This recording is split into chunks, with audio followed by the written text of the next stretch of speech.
Dios les bendiga, este es su pastor Eladio Quintana en la reflexión dominical. En esta ocasión estaremos disertando bajo el tema ¿por qué no sanamos emocionalmente? Invitamos a considerar la escritura en la segunda carta a los Corintios, capítulo 11, versículo 3. Lee la palabra en el nombre del Padre, del Hijo y del Espíritu Santo, porque temo que como la serpiente con su astucia engañó a Eva, vuestros sentidos sean de alguna manera extraviados de la sincera fidelidad a Cristo. Segunda de Corintios 11:3. Padre eterno, suplicamos en esta hora que cada oyente pueda ser bendecido por medio de tu palabra. En el nombre de Jesús. Amén. El escritor británico Charles Reed escribió la siguiente frase: siembra un pensamiento y cosecharás una acción. Siembra una acción y cosecharás un hábito. Siembra un hábito y cosecharás un carácter. Siembra un carácter y cosecharás un destino. Todo comienza con un pensamiento. Esta fue la situación de la primera pareja en el huerto del Edén.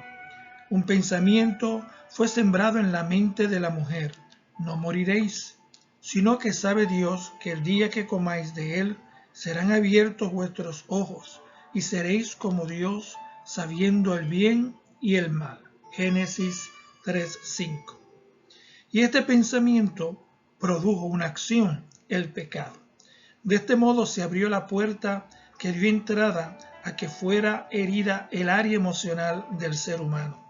Ahora, el concepto que tenía el ser humano sobre Dios es distorsionado, de un Dios bueno y amoroso a un Dios egoísta, mentiroso y no confiable. Las palabras de la serpiente habían logrado hacer mella en las emociones del hombre.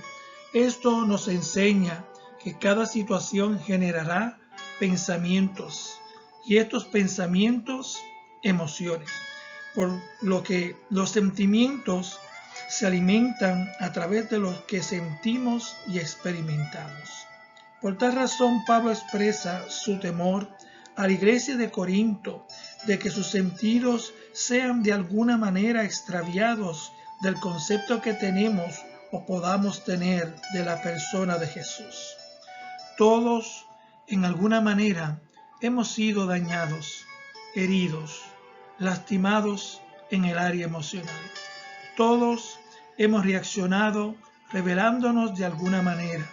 Las emociones juegan un papel crucial y mucho de esto está en el plano de lo inconsciente, por lo que la aceptación de esta realidad se hace difícil para algunas personas.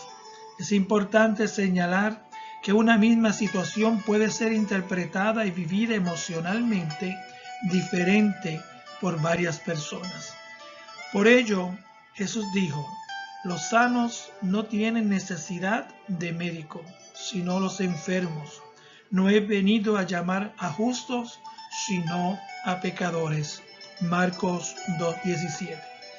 Ahora, ¿puede un creyente no ser sanado emocionalmente?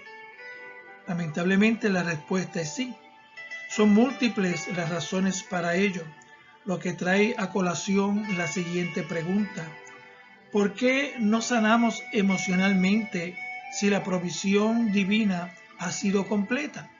La epístola a los Hebreos dice: ¿cuánto más la sangre de Cristo, el cual mediante el Espíritu Eterno se ofreció a sí mismo sin mancha a Dios, limpiará nuestras conciencias de obras muertas para que sirváis al Dios vivo? Hebreos 9:14.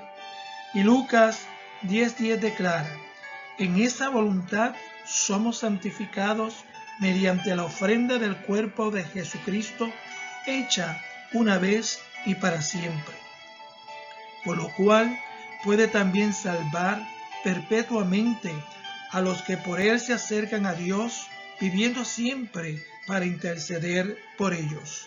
Hebreos 7:25. Su palabra además declara que Dios es nuestro sanador, Éxodo 15:26, y que Él ha dado dones a los hombres, Efesios 4:8, para la edificación del cuerpo de Cristo hasta llegar a la perfección, como declara Efesios 4:12 y 13. En adición a todo esto, se nos ha dado la provisión del Espíritu Santo, que nos ayuda en nuestra debilidad, según declara Romanos 8:26. Entonces, ¿por qué hay creyentes que no sanan emocionalmente? El mal no está en Dios, el mal está en nosotros mismos. Dios ha provisto todo lo necesario para que podamos ser sanos, su persona como sanador, las llagas de su Hijo como medicina, el don de las sanidades para ser ministrado, e incluso las regulaciones que nos permiten llevar una vida plena y libre. El problema no es Dios, somos nosotros. Muchos hemos creado codependencia emocional. Otros preferimos mantener la condición, pues así manipulamos y obtenemos la atención que deseamos. Otros pensamos que al sanar nos quedamos solos y nadie va a estar con nosotros. Por lo tanto, preferimos victimizarnos para así lograr lo que queremos controlar. Huimos de la confrontación para no ver la realidad de lo que nos sucede. Permanecer en dicha condición es negar la efectividad del sacrificio de Cristo, no porque se haga inútil en sí, sino porque rechazamos aceptar su potencial liberador y sanador. ¿Cuáles son las causas? Traumas, falta de perdón, situaciones inconclusas, negación de la realidad, ciclo vicioso de los mismos patrones conductuales, temor o miedo al cambio o a adoptar algo nuevo, falta de confianza, miedo a la confrontación, etc. Son varias las causas que provocan una sociedad enferma emocionalmente y por ello una iglesia enferma emocionalmente. ¿Cómo sanar emocionalmente? Como señalamos anteriormente, el problema somos nosotros mismos. 3 son las causas resultantes del pecado en nuestra naturaleza, que debe ser tratada y que lucha contra el espíritu para que no seamos libres. Primero, somos seres egoístas. Segundo, somos seres orgullosos. Tercero, somos seres autosuficientes. A lo que nos lleva a aprender a vivir a la luz de las Sagradas Escrituras determinadas situaciones de una forma adaptativa para que no nos genere alteraciones emocionales. El ser humano, a raíz de la caída, se transformó en un ser ególatra. Todo gira alrededor de sí mismo. Una persona emocionalmente enferma tiende a ser egocéntrico. Todo gira alrededor de él. Me hirieron, me ofendieron, me lastimaron, nadie me comprende, nadie me quiere, todos la tienen en contra mía, y así por el estilo, ya sea consciente o inconscientemente. ¿A qué conduce esto? A no querer morir al yo. Por lo tanto, una persona enferma emocionalmente no estará dispuesta muchas veces por temor a lo que ha experimentado a morir al yo. Sin embargo, Jesús enseña que no debemos ser egocéntricos, pues priorizar nuestros deseos sobre los de Dios. Él dijo: el que quiera seguirme, niéguese a sí mismo, tome su cruz y sígame. Mateo 16:24. Seguir a Jesús implica negarse a sí mismo cada día para agradarle a Él. ¿Hasta dónde estamos dispuestos a cumplir con este principio liberador? Esto implica rendir nuestra voluntad a la voluntad divina, entendiendo que su respuesta superará siempre a la nuestra, tal como declara Isaías, porque mis pensamientos no son vuestros pensamientos, ni vuestros caminos mis caminos, dijo Jehová. Como son más altos los cielos que la tierra, así son mis caminos más altos que vuestros caminos, y mis pensamientos más que vuestros pensamientos. Isaías 55, 8 y 9. Por otro lado, el ser humano es orgulloso. Ese orgullo al que muchos estamos arraigados no nos permite saborear la libertad de la humillación y por ende la del perdón. Muchos de los males que causan que nuestras emociones estén enfermas es la ausencia de perdón. Es cierto que la herida fue profunda, que en ocasiones, humanamente hablando, no hay excusa para lo que nos han hecho, pero Jesús nos dice que en la medida que perdonamos, seremos perdonados por Dios. Y perdona nuestras deudas, así como nosotros perdonamos a los que nos ofenden. Mateo 6:12.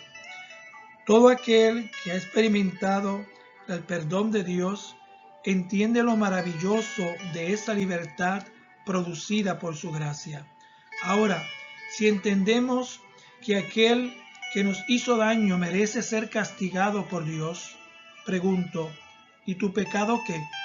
¿No eres igualmente merecedor de su juicio por lo que has hecho contra Dios? Ciertamente sí. Sin embargo, fuiste perdonado.